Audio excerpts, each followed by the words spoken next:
Hello and welcome to India Business Hour. I'm Shireen Bhan. The headlines that we're tracking for you this evening. With just a month to go for the new surrender value rules to take effect, LIC asks insurance regulator, the IRDA, for a review. Sources say LIC wants the new formula, which raised surrender value above 75%, to be tweaked. That's an exclusive. Not late to the quick commerce party, says Big Basket's Hari Menon, as they fully tilt towards their quick delivery service, target expanding their dark stores from 400 to 700 and deepening their product pipeline for 30-minute deliveries to 30,000. That's a CNBC TV 18 exclusive. The Road Transport Minister Nitin Gadkari says automobile makers have agreed to offer discounts for those scrapping old vehicles. Industry body SIAM says passenger vehicle makers will offer a discount of 1.5% and commercial vehicles will see a discount of up to 3% on new vehicles to boost the scrappage policy. The sensex and the Nifty give up early gains, ending flat. Mid-caps and bank stocks outperform. Crude oil prices ease after a three-day rally. International gold prices are near record highs.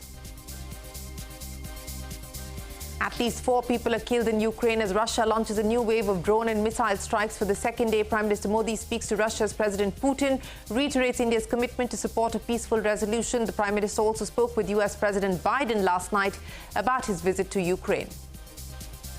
The Middle East remains tense as Israeli forces continue to pound the Gaza Strip, killing 20 people in the last 24 hours. The UN says it's been forced to pause aid operations in the region after mass evacuation orders. Israeli army claims it's rescued 1 hostage from Hamas. Zee Entertainment says it has entered into an agreement with Sony India to settle all disputes related to the failed merger, withdraw all claims and counterclaims, including the demand for a $90 million termination fee. South Korean multinational LG Electronics likely to follow Hyundai and go public with its India business. LG's global CEO tells Bloomberg that an India listing is among several strategies being explored. Supreme Court stays a government notification which removed restrictions on misleading ads about Ayurveda and Unani drugs. Asked the Ayush Ministry to explain the omission, saying the notification flies in the face of the court's orders. After spending more than 5 months in jail, Supreme Court grants bail to BRS leader Kavita in the Delhi excise policy case. The apex court observes the investigation is complete and the likelihood of a trial in the near future is impossible. A Me Too storm roils the Malayalam film industry. Actor Mohanlal resigns as the president of the Malayalam Movie Artists Association. All members of the executive committee resign. This comes days after a redacted version of the Justice Hema Committee report detailed accounts of harassment, exploitation and mistreatment of women professionals. Apple elevates Indian origin engineer Kevan Parikh as its next chief financial officer. Parikh has been working at Apple for the last 11 years and is set to take over from January next year.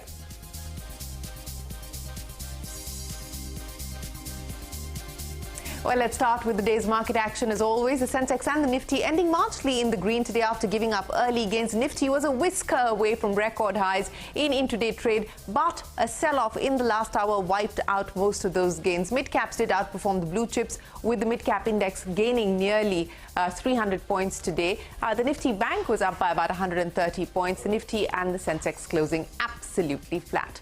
Meanwhile, crude oil prices have eased marginally after gaining for the last 3 sessions. Tensions in the Middle East, Ukraine, as well as hopes of the US Fed rate cut have taken Brent crude above $80. Some brokerages expect oil prices to remain elevated. That's as far as crude is concerned. Let's switch now to gold. Safe haven buying in gold and silver continues.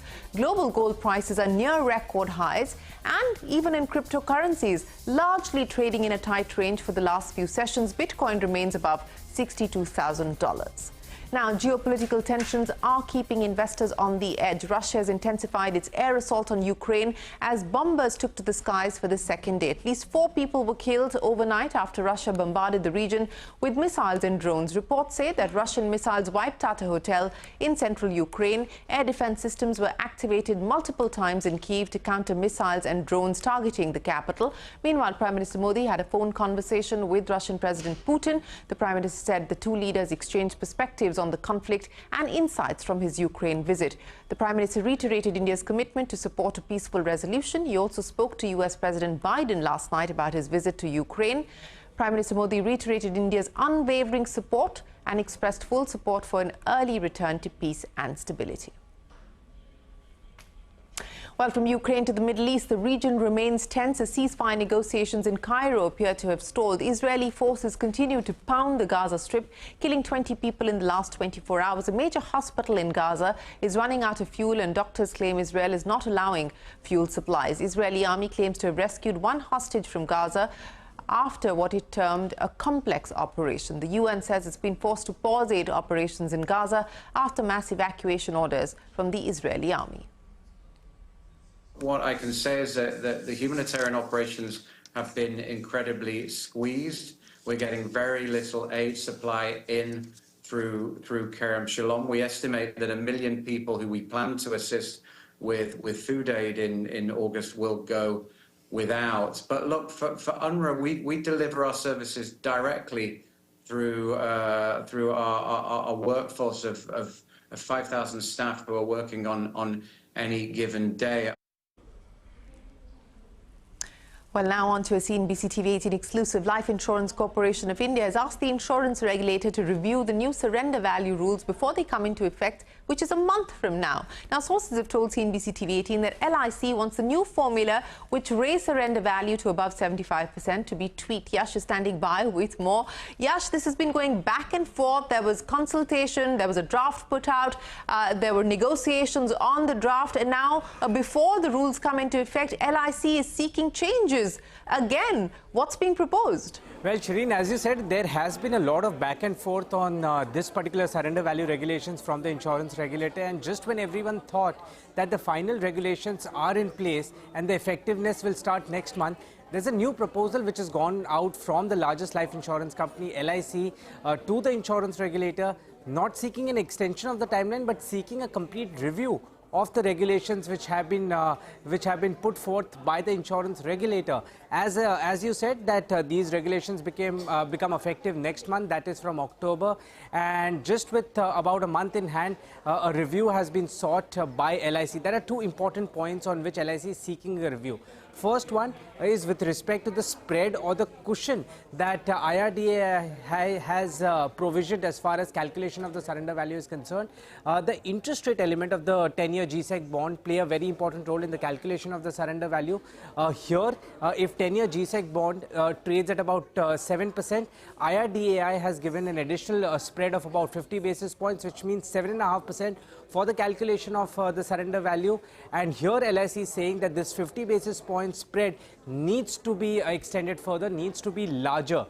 The second point where LIC sought relaxation is that it's saying that the regulator should not look at hardwiring the 10-year GSEC rate for the calculation of surrender value. In fact, in place of that, according to LIC, there should be benchmarking of the interest rate for the calculation of surrender value as per every particular plan. So if a particular plan invests in a 30-year paper, then the GSEC rate should be taken for the 30-year paper and not for the 10-year paper.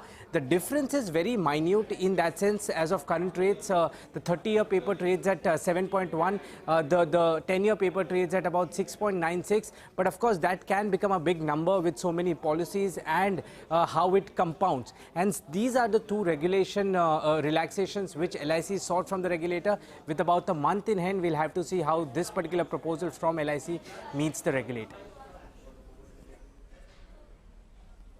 All right, Yash, many thanks for joining us. The other big corporate story this evening, Zee Entertainment has said that it has entered into an agreement with Sony India to settle all disputes related to that failed merger. In a statement to the exchanges, the company said it's withdrawn all claims and counterclaims, including the demand for a $90 million termination fee. The Zee stock gained almost 12% in trade on the back of that. Shares of MediAssist Healthcare up 8% after its wholly owned insurance third-party administrator arm acquired a 100% stake in Paramount Insurance TPA. The 311 crore rupee deal is one of India's largest third-party administrator deals. MediAssist's market share, as per premiums managed, will increase by 6% in the group insurance segment following this deal. Well, fresh developments in the much-awaited IPO of the National Stock Exchange. Sources tell CNBC TV 18 that the exchange has sought a no-objection certificate from SEBI. The NSE board met earlier today and approved the decision to file for an application seeking an NOC. So, some movement, but still no clarity on when exactly that mega IPO is expected. That's the latest that we are gathering on the NSE IPO. Well, moving now to a CNBC TV18 exclusive. Big Basket is not late to the quick commerce party, and that's the word coming in from the company's founder, Hari Menon, as the online supermarket goes full tilt on its quick delivery service. Speaking to CNBC TV18, Menon said that Big Basket is targeting expanding to 700 dark stores from the current 400. The company also aims to deepen its product pipeline for 30-minute deliveries. Let's take a look at Big Basket's plans to go quick commerce. If you see Big Basket today, we actually have two offerings that we have on the app. You have something called Super Saver, which is our slotted delivery option, and then you have BB Now, which is our quick service, quick commerce option. So what we're essentially doing is basically bringing both these together into one interface, and that one interface will essentially carry the entire range of 30,000 products, which was available on both these platforms and both these offerings on one interface. We were seeing over a period of time that customers are getting more and more comfortable with quicker deliveries. And hence, that was one of the reasons that we started moving a lot towards delivering fast. If you recollect, even our slotted delivery, which was typically in the past used to be same day, next day delivery, we had moved it to a 2-hour solution. And that customers really were happy about and lapped it up. So essentially, we were seeing, a very strong movement of customer preference to quick deliveries. Well, that's Big Basket on their quick delivery service.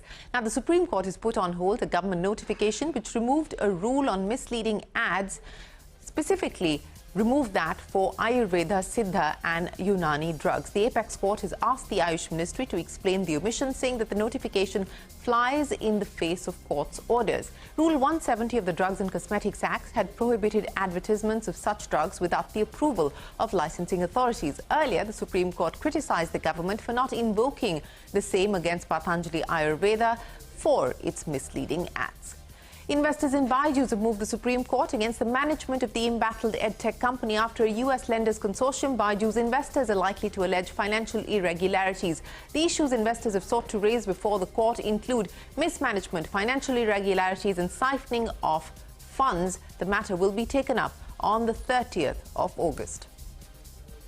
The Union Road Transport Minister Nitin Gadkari chaired a session at the automobile industry body SIAM in the capital today. In a statement on social media, Gadkari said several commercial and passenger vehicle makers have agreed to offer discounts against scrapping of older vehicles with a valid certificate of deposit. Parikshit is standing by now with more. Parikshit, what kind of discounts are likely to be on offer?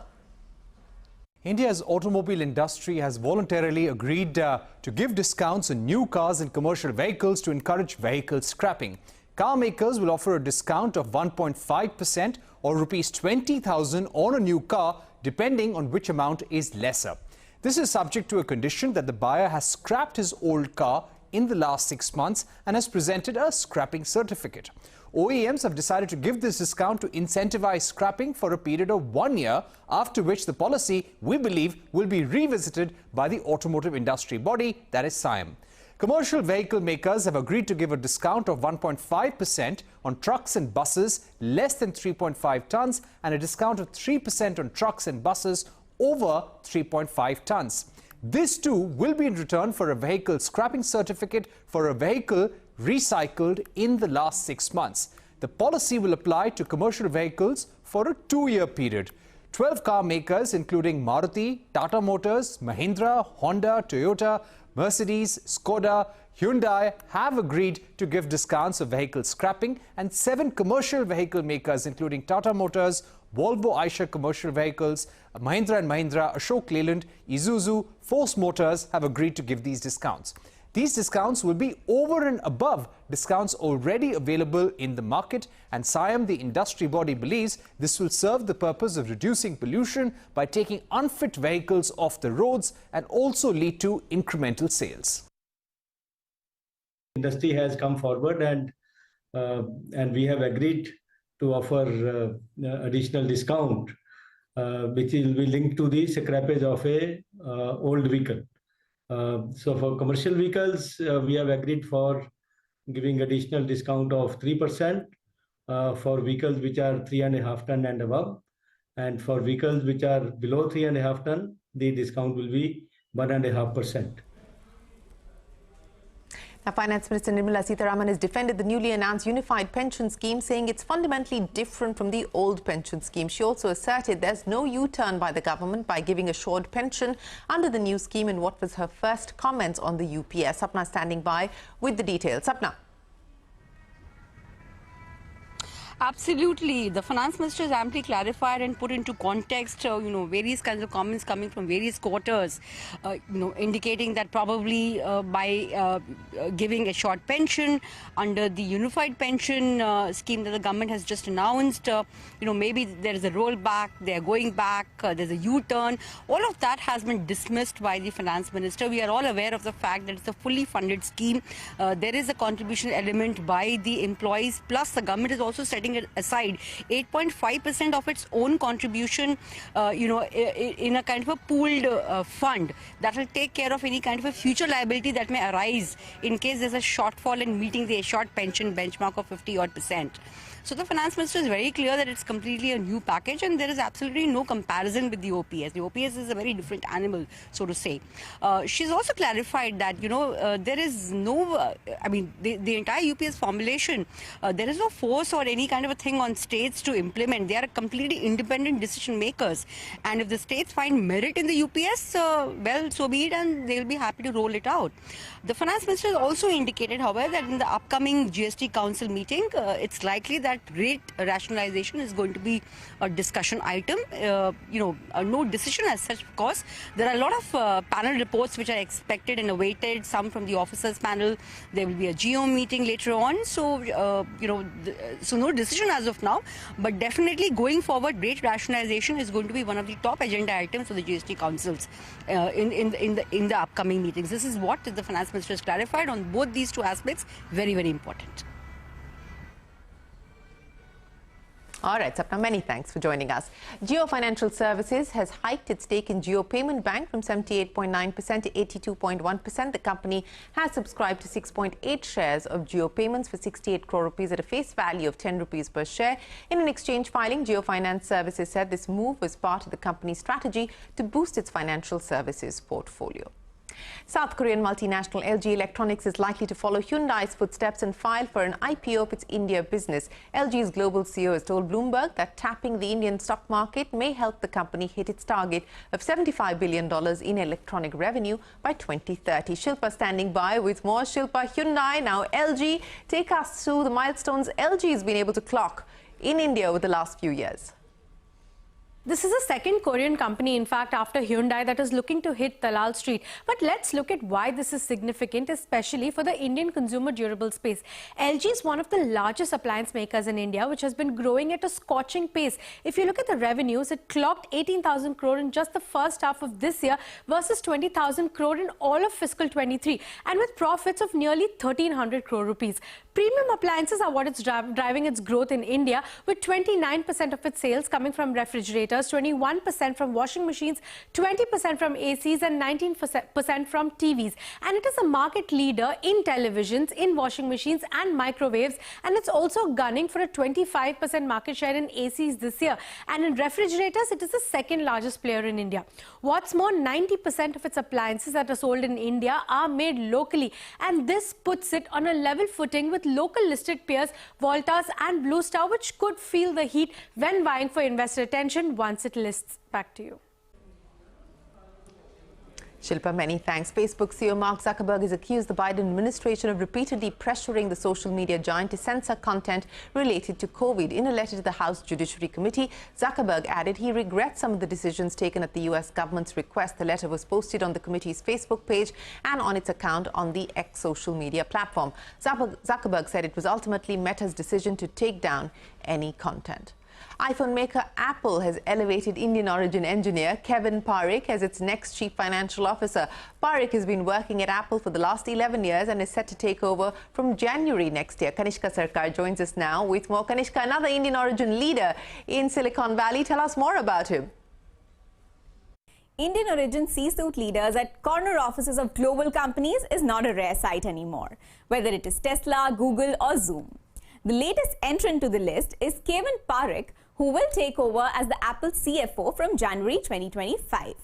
What also stands out for him is that at a time when most companies look for someone who is upskilled or worked across different firms or has a fresh perspective, Apple has decided to pass on the reins to an insider. To promote someone from within or to hire someone new is a dilemma that big companies often face, and Apple has decided to go the conventional way. Parekh will succeed his boss Luca Maestri, who will remain at Apple but in a reduced capacity. Parekh joined Apple's finance and product marketing team over 11 years ago and is currently the Vice President of Financial Planning and Analysis. He has remained largely reclusive with no social media presence over the years, but at Apple, reports say that he's an instrumental executive who often reports directly to Tim Cook on important financial and sales matters. In fact, earlier this year, he assumed the responsibilities and office of Sauri Casey, the senior Apple finance executive who is now the CFO of Sanos Inc.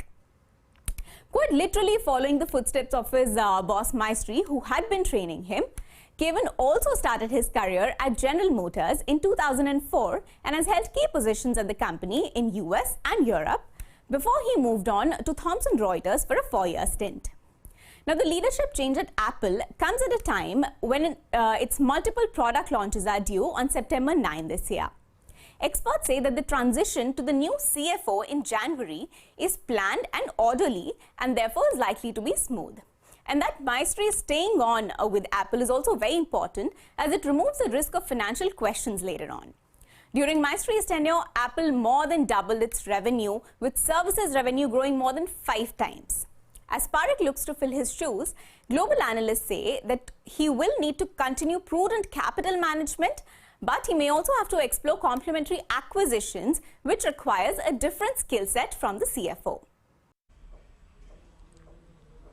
All right, Kanishka, many thanks. And staying with Apple, it has partnered with Bharti Airtel to introduce exclusive OTT offers for its users. The tie-up will allow Airtel customers to access Apple TV and music content with premium plans. Airtel users will be able to enjoy these benefits from this year. Meanwhile, reports have said that the Airtel will exit from the music vertical and will be shutting down its music app Wynk.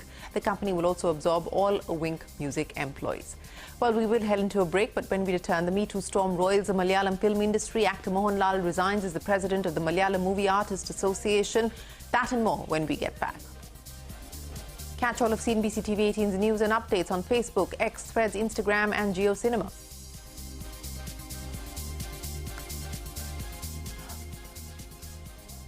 While heavy rains continue to batter Gujarat for the second day, at least 8 people have died in rain-related incidents, while several are missing. The centre has deployed 6 columns of the Indian Army to assist in relief and disaster management efforts across the state. The Met has also issued a red alert for several districts, forecasting heavy rains for the next 2 days.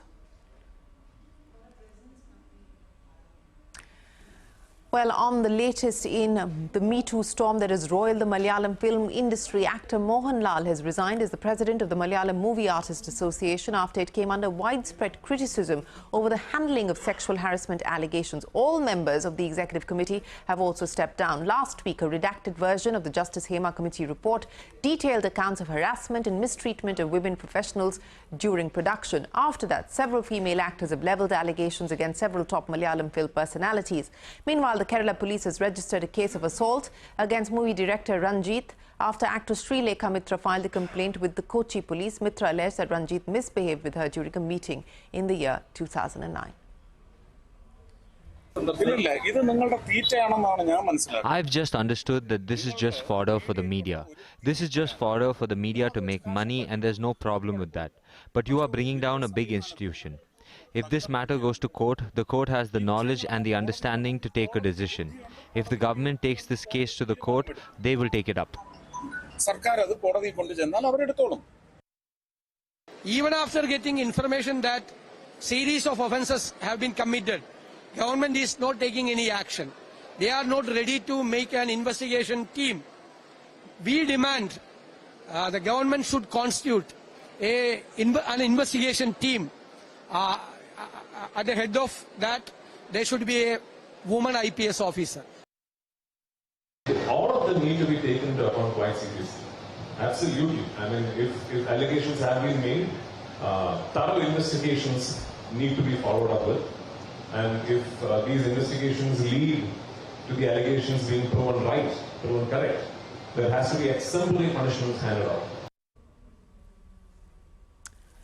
After spending more than 5 months in jail, the Supreme Court has granted bail to BRS leader Kavita in the Delhi excise policy case. The apex court observed that the investigation is complete and the likelihood of a trial in the near future is impossible. Kavita is the daughter of Bharat Rashtra Samiti founder and former Telangana Chief Minister K Raut.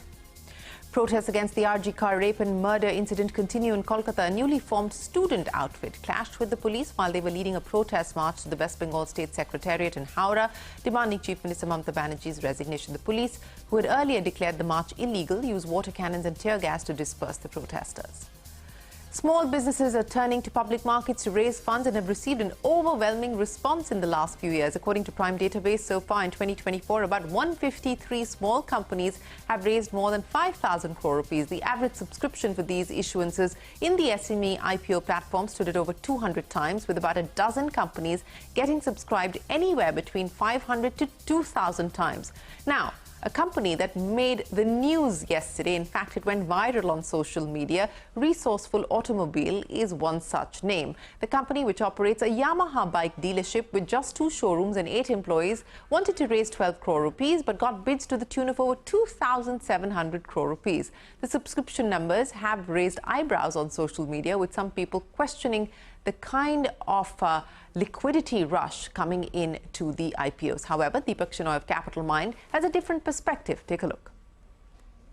To be fair, we're not handing them any money. It's all what's happens in the IPO space is you keep your money in your bank account and then you apply, and then maybe you get some, you don't get some, but the money never leaves your bank account, right? So you want to bid for as much as possible, whatever cash you have in your account, simply because that just increases your chances ever so slightly of getting some kind of allocation. And that is what's driving a lot of the IPO market. And that's what's driven a lot of the IPO market in the past. In fact, at that time, people used to take loans to keep money in their bank. So effectively, they're, just the cash returns on this 12 crores that they raise, if they just kept it in a bank account, that would double their profit pool or go give a significant boost to their profits. So the profile of the company changes. And of course, hopefully they will give a better return on equity. But I mean, I'm not outraged about it. Well, that continues to be a debate online and, of course, on TV. And with that, it is time for us to wrap up this edition of India Business Hour. India's financial capital coming to a near standstill. This after the Dahi Handi celebrations. We leave you with images of what's going on in Mumbai. Thanks very much for watching. Stay tuned to CNBC TV 18. The news continues right after this.